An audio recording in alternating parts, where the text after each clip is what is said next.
Let's have it. Let's have it, you. Welcome back to Fighting Words. I'm Chris Maxwell, joined as always by senior combat writer Andreas Hale and senior combat editor Tom Bray.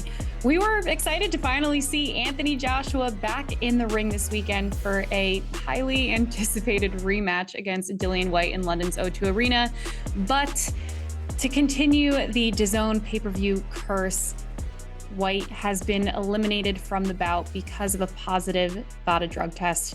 So Eddie Hearn's luck continues to be down on the DAZN pay-per-view front there, but we will see Anthony Joshua now face Robert Helenius instead. Now, poor Anthony Joshua, he's just trying to make his comeback in the heavyweight division and climb back up that ladder. But now with this last-minute opponent change, granted, he didn't have many options, but what does this mean for AJ in his mission to get his belts back? And how do you think this plays into what could happen next for AJ, which we'll get into more detail next?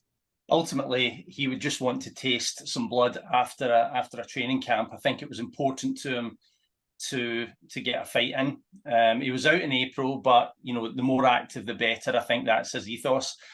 And he was speaking at the press conference today. He was also cognizant of the fact that there's undercard players on this show who want paid, who want to advance their careers.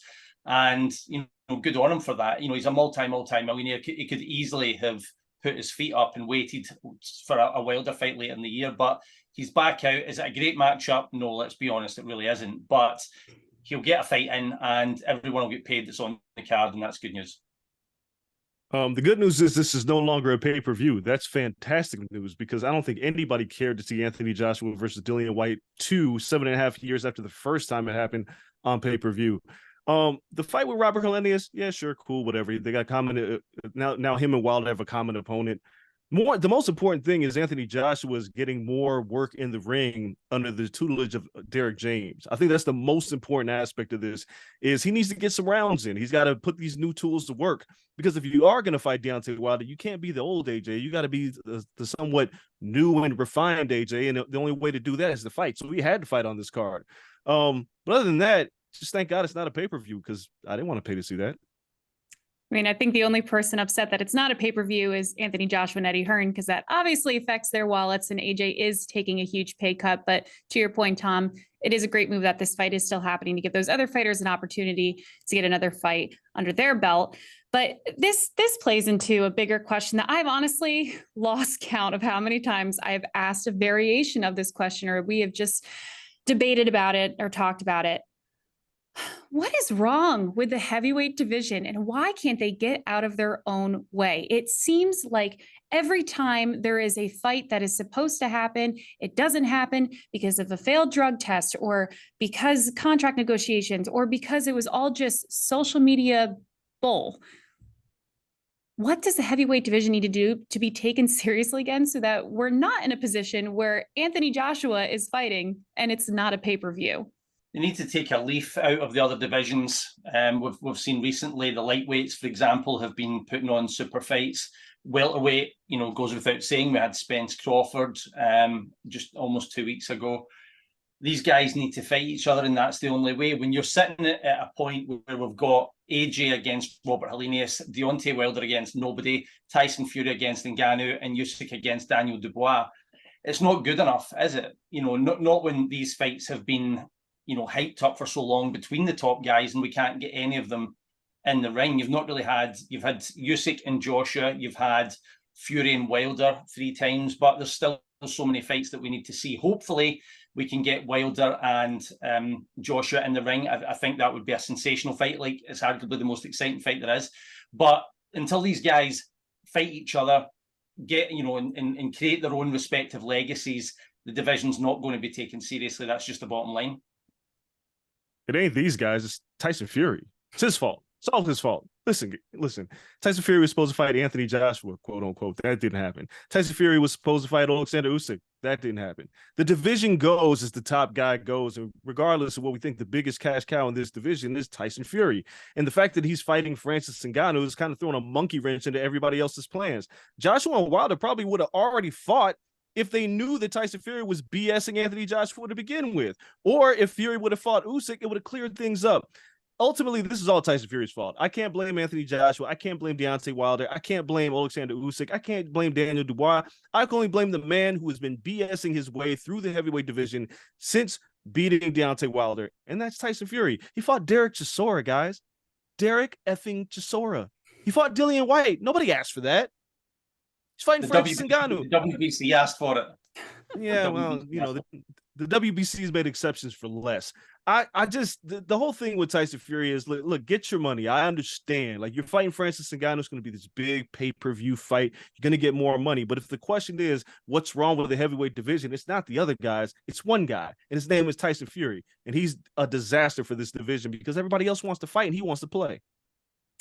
So while Tyson Fury holds his belts hostage and pulls a Jake Paul, if you will, by, choosing to fight an MMA fighter instead of an actual boxer, we now hopefully will finally, after all of these years, see Anthony Joshua versus Deontay Wilder as the next fight, assuming AJ does defeat Robert Helenius. Now, of course, when we initially wanted to see this fight, it was back for Undisputed when they had all the belts.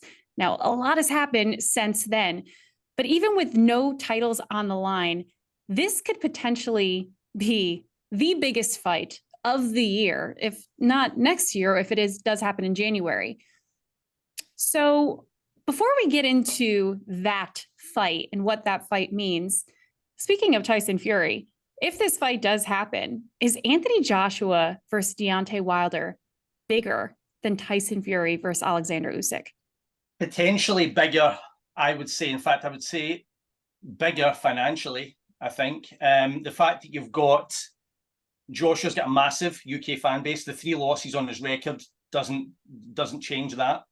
And against Wilder, I think the US would rally behind Deontay Wilder. So that makes it's really good ingredients for a massive fight. Plus, both guys have got a bit of vulnerability.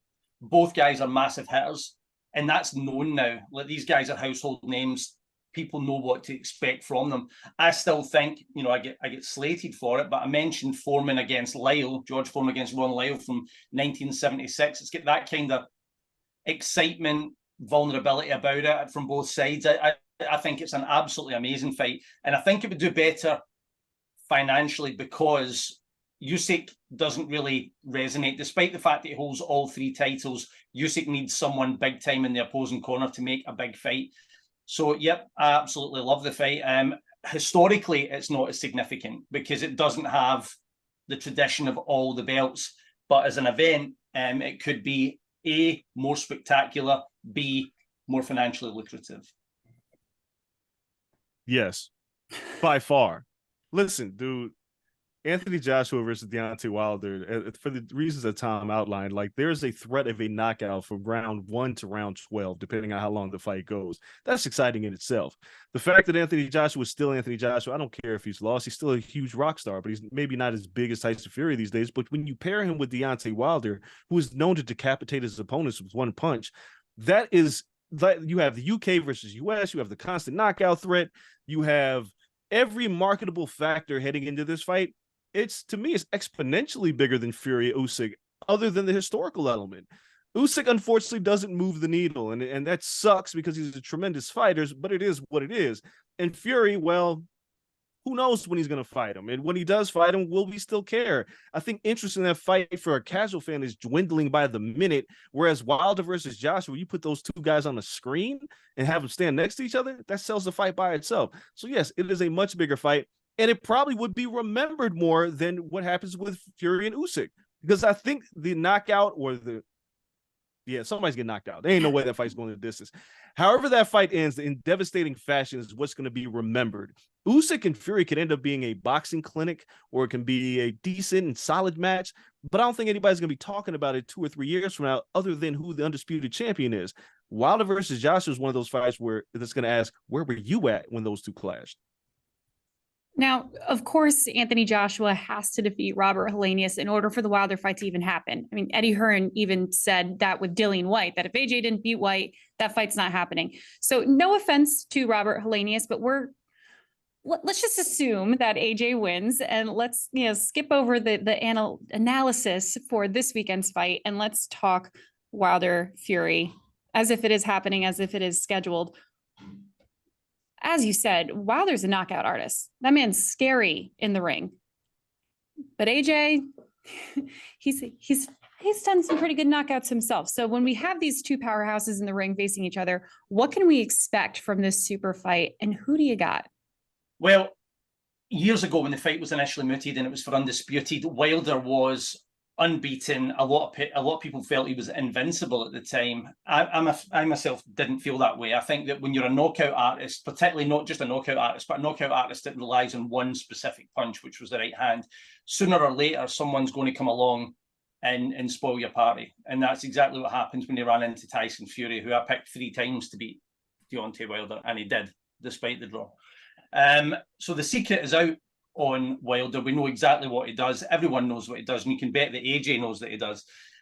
Does that mean that AJ can beat him? Because I don't believe that Joshua is the most durable heavyweight in the world. No, there's no guarantees here. But if Joshua's on his A game and fights to the best of his ability, I think he gives Wilder an absolute nightmare, simply because he's got much better boxing skills. He's also a bigger guy. He'll be stronger than Wilder in the ring, who's still got those little spindly light heavyweight legs. So while there is no doubt in my mind that Wilder could put him out with one punch, put him out like a candle, the same ice cuts both ways. If Joshua hits Wilder clean, he has the potential to put Wilder away, or at the very least put him into serious trouble. Yeah, give me Deontay Wilder. Listen, when this fight was originally talked about, I didn't know, because we never saw either of them be very vulnerable. And Anthony Joshua was a knockout machine at the time. Ever since Ruiz tapped that chin, he hasn't been the same fighter. He's been susceptible to getting hurt by smaller guys. Alexander Usyk hurt Joshua. If Alexander Usyk can hurt Joshua, Deontay Wilder might murder Joshua.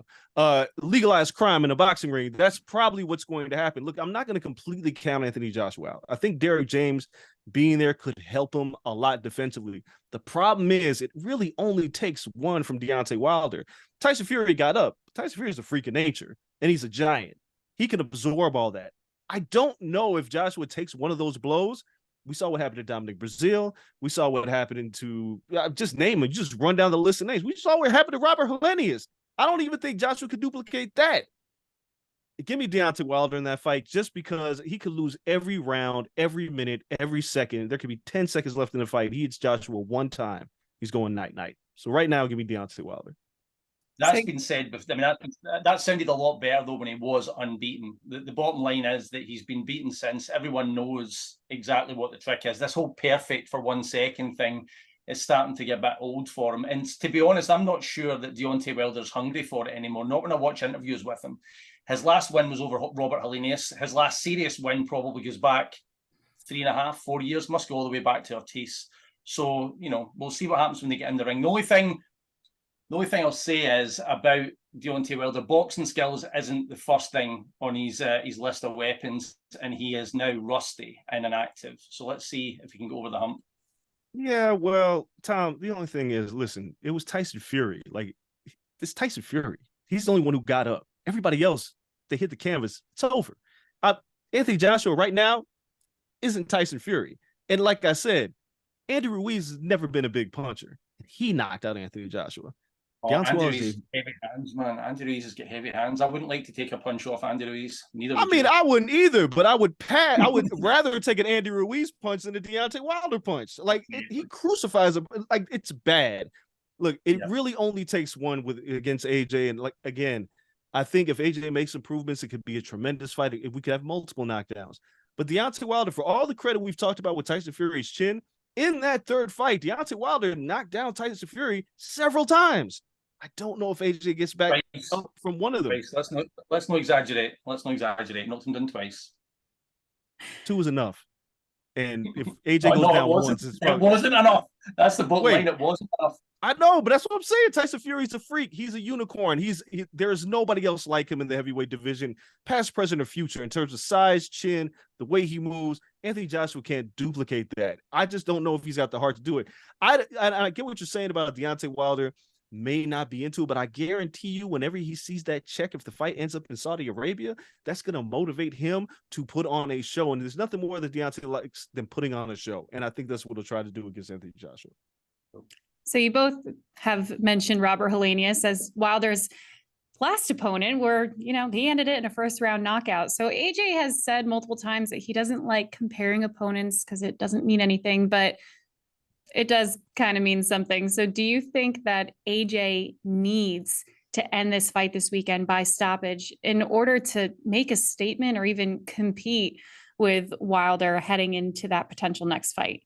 I don't think it really matters when he gets him out. I don't think he should go out there and look to get him out quicker than the 2 minutes and 57 seconds that it took Deontay Wilder. But to your point, needs a stoppage. I mean, a distance fight against a guy who's had less than a week's notice, against a guy who only fought last week, would be unimaginable. It wouldn't have any kind of excitement attached to the forthcoming fight. You want AJ to get him out of there in the first half. It doesn't matter about beating the time. You know, Joshua has fought, I can't remember the opponents off the top of my head, but Joshua's had a couple of opponents that he finished quicker than Wilder, or at least one, name escapes me. But you know, as long as he gets him out, does a job on him, and there's no scares. The other thing is not just about, you know, winning the fight. I don't want to see any vulnerability. You don't want to see Robert Helenius put AJ down, or Robert Helenius, you know, shake him, you know, because then people are just going to say, like Andreas has said, like, you know, Wilder has got the potential to seriously damage him. So if he's getting hurt off of Robert Helenius, that would be a nightmare. It needs to be a clean stoppage somewhere in the first half, and I think then you're okay. It's not going to do anything for Anthony Joshua's legacy, though, nothing whatsoever. Yeah, he doesn't have to knock him out in one round, but he has to knock him out. Listen, you got to get this guy out of here. But if I'm Anthony Joshua and if I'm Derek James, you want to see him get some rounds in and show off what he's got. Like, he needs the ring work. He needs the time. Like, it's important for him. But it always scares me with AJ is because the more time he stays in the ring, the more vulnerable he gets. So hopefully he can come out of this clean. I'm predicting like a 6th round knockout. I think he carries him just a little bit. But to show off these new tools, but he's got to get him out of there. If he goes the distance with Robert Helenius, dude, he'll be like a 5-1 underdog to Deontay Wilder. You cannot go the distance with this guy. I'm saying 2 round knockout. Okay. So are we gonna bet on this though? Because I'm pretty sure Andreas hasn't paid out his last. No, bet, so I did. I just paid it. It's on my phone. I just paid it. Tom's got my money. Thanks, sir. Yeah. Okay. Yeah, I'm not another fight before the end of the year. Yeah, we'll find another fight, not this one. Well, because we don't know what that other fight is going to be in regards to the heavyweight division, I really should be asking this question for 2024. But again, Fury's, you know, holding the belts hostage and we can't take anything seriously anymore. So just for fun, when we look at the heavyweight landscape, who do you predict will be a champion or the champions in 2025? It's the default answer, but it's got to be Jared Anderson, I think. Even though he didn't look at his absolute best against Charles Martin, you're always going to come across a style that could give you some more problems. You're always going to get hurt in the ring. It's a hitting game. So I think Anderson will be holding titles by 2025, a title or titles by 2025. Who else? Daniel Dubois, I'm only kidding. Alexander Usyk, I think, will still have titles by that point. So I'll go for, they'll be looking for an undisputed match between Usyk and Anderson by 2025. This question sucks. I don't know what Tyson Fury's doing. Tyson Fury's still young, right? Like he's young. He could fight for another 3 years if he wanted to. I just don't know if he wants to. I think some way Jared Anderson gets his hands on the title. I think that's going to happen. And I'll say by the end of 2025. I don't know if it'll be the beginning. Because the heavyweights fight like once a year. I think Jared Anderson will get his hands on the title by then. But who has the other titles? If Fury and Usyk do fight, I'm going to lean towards Fury right now. And I'll say that in 2025, he'll have the titles, and maybe he'll have to get stripped because he's inactive. So I'll say Tyson Fury and Jared Anderson has at least one of these titles. I have no idea which one. I can't think of anybody else. I don't think I'm not necessarily sure Joshua or Wilder will even be fighting in 2025. So I don't know. I'm Jared Anderson. Why not? I think, by the way, the only reason I never mentioned Tyson is I think he's going to end up retiring or doing something else. Again. I don't know. Yeah. That's I think Tyson's the best of them all. I really do. But the way things are going, I just don't know if we're going to necessarily get the fights we want to see. Well, it's been disappointing coming off such a high in boxing with an incredible fight and win from Inoue, and then of course Spence Crawford, and then this happens, and we get to see Anthony Joshua versus Robert Helenius. So hopefully there will be bigger fights announced and finally getting made specifically for the heavyweight division. But until then, we are just going to have to watch Anthony Joshua get back in the ring against Robert Helenius on Saturday at London's O2 Arena on DAZN. Not pay-per-view, but just DAZN. So subscribe, sign up, watch DAZN, all those things. And yeah, hopefully we'll be back next week talking about Joshua Wilder actually happening. Fingers crossed. So thanks for watching Fighting Words. I'm Chris Maxwell. For Andreas, Hale, and Tom Gray, we will see you next week.